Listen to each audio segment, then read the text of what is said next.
On this edition of OSAMP Org Training, we're going to go over the club sports waivers and paperwork.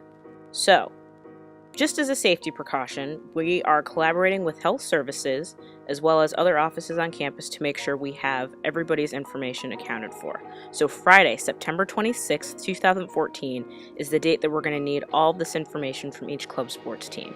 If you have any questions in advance, make sure you let us know. So first things first, who's on your team?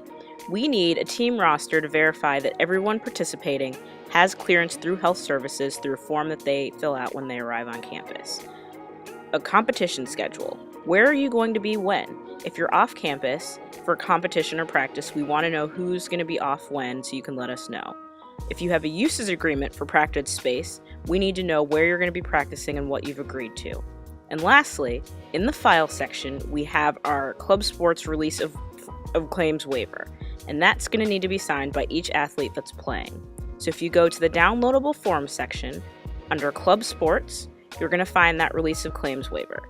This is only being accepted electronically, so you have one of two options. You can either fill it out online here, as we'll show, or you can write it in by hand, scan, and email it.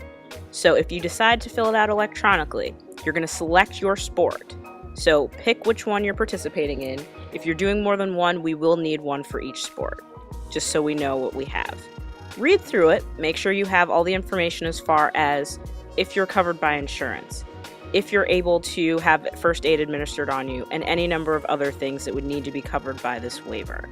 At the bottom, it's going to ask you to fill out information about yourself as well as your emergency contact. So if anything were to happen during a practice or a game, we know who we can get in touch with. Again, fill this form out electronically. You'll have the opportunity to click and enter text, or again, if you'd like to do it by hand, you do have that option as well, but the final version will need to be scanned and then emailed to our office. So once you've finished filling out this information, you're going to go to the Save and Send option, Send as Attachment, and fill in the subject line and send it to emmanuelossamp@gmail.com. This is a little bit different than some other things that you'll send that would go to the program advisor's address. This is going to the general address. So put your release of claims form and your name so we can identify it to a person. If you have any more questions, get in touch.